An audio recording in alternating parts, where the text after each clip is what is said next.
Ngayon ay day 2 na ng ating North Luzon Loop Adventure. Tapos na ang saya sa probinsya ng La Union. And now, we're heading to Ilocos Sur. We're so excited to explore, kumain ng local food, at makita ang historical spots. Kaya, tara na! Samahan nyo kami sa panibagong trip. Tara! Biyahe tayo! Hello, good morning. So, this is our day 2 and we're heading to Ilocos Sur. And our first itinerary is the tallest falls in the region of Ilocos, Ao-Asen Falls.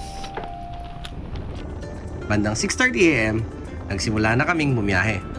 Una naming nadaanan ang arko ng Ilocos Sur. Ang Ilocos Sur ay isa sa pinakamakasaysayang probinsya dito sa Pilipinas.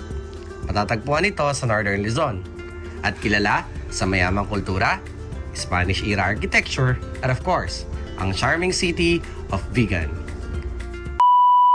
Pagkatapos mag-picture ay balik biyahe na kami para maghanap ng aming kakainan. Nahinto kami sa bandang Tagudin para mag-almusal. Order kami ng dinuguan at ang kanilang sinanglaw sa halagang 185 pesos. After kumain ay dumiretso na kami sa una naming itinerary, ang Ao-Asen Falls. From Barangay Santo Rosario, mga 45 minutes lang ang hike papunta dito. Hi guys, sobrang init. We are now here at Sigay. Ano yun? Pumunta kami ngayon sa Ao-Asen Falls. Sabi ni Kuya doon ay nasa 35 to 45 minutes walk. Depende sa facing nyo. We're going to have river crossing. Uy!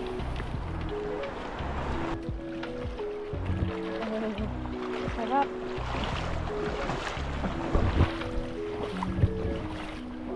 Look!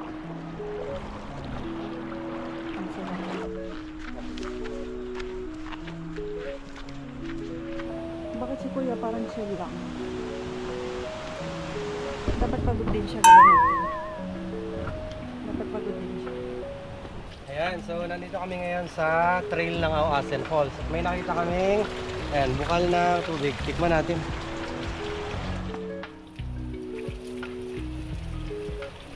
Sarap. 10 minutes walk, patag na yung daan namin guys. Patag na patag. Ayun o, patagilid niya. Hindi nga siya biro. Ayan, vlogger Ira. Nag-vlog ba naman sa paahon? Hindi, Hinga. puro hinga lang maririnig. Gusto mo yan eh. Gusto niya yan. Yung si Kuya chill lang oh. Kami din eh. Hingal na. Guys, pag nahulog kayo dito, kaluoy ka talaga, kaluoy. Babay ka na pa. Isa ka ng kwento. Ito po, pababa po kami ngayon sa Ao-Asen Falls. Hindi na ito. Nginig na raw ang tuhod niya, ayun o.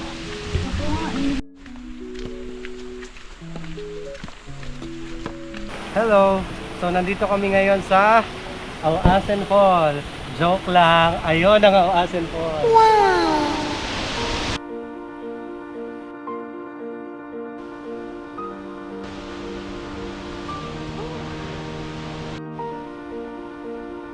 Ang Ao-Asen Falls ay matatagpuan sa Barangay Santo Rosario, Sigay, Ilocos Sur. Ito ang tinaguriang pinakamataas na talon sa Ilocos Region na may taas na 120 metro. Noong 2024, nabisita lamang ito ng 1,226 na turista. Pero nitong January 1 to 13, 2025, 2,105 na turista na agad ang nakabisita rito. Kaya, ang lokal na pamahalaan ng Sigay ay gumagawa ng hakbang para isaayos sa mga daanan papunta sa talon upang mas mapaganda pa ito.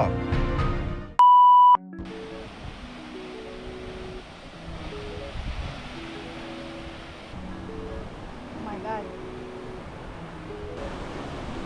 Kaya na po siya, oh. Hingal na yan. Ligo-ligo. Lamig. Sa ilalim ng talon, mayroong malalim na pool na may malinaw at malamig na tubig na perpekto para sa mga nais maligo.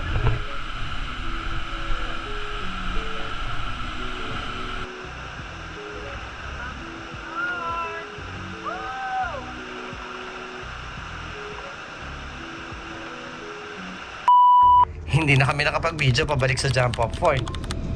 At hindi na rin namin inasahan na mahihirapan kami pabalik sa town proper. Mapanonood nyo sa aming FB page ang full vlog tungkol dito. Just click the link in the comment section. Pagbaba ay nag-stop over muna kami para mahinga. Stop over para magbuko. Pagkatapos ay back on the road na ulit. Mula dito sa Santa Cruz ay nasa kulang 2 oras ang biyahe patungo ng San Vicente kung saan tayo mag-i-stay.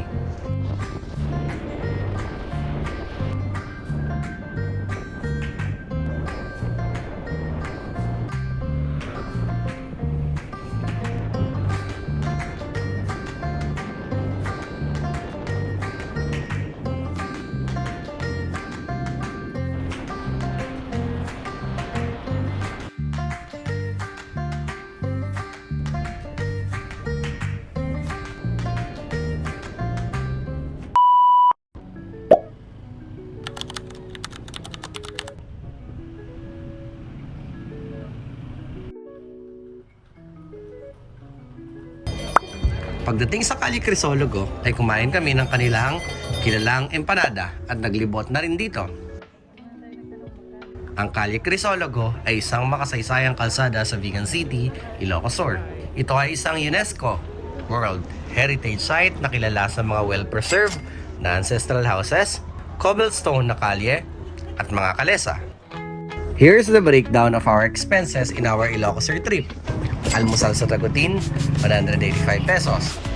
Tour guide sa Auasen Falls, 750 pesos. Environmental fee, 100 pesos, 50 pesos each. Merienda, 120 pesos. Pagkain at inumin sa Calle Crisologo, 290 pesos.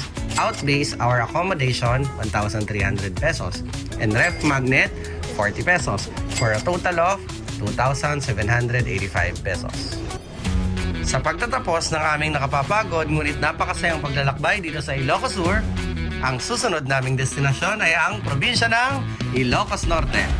Dito, aming matutuklasan ang nagagandahang beaches, ang malalaking windmills na simbolo ng pagunlad, at ang kilalang tulay na isa sa mga tanyag na pasyalan ng rehiyon. Samahan niyo kami sa day 3 ng aming North Luzon Loop Adventure.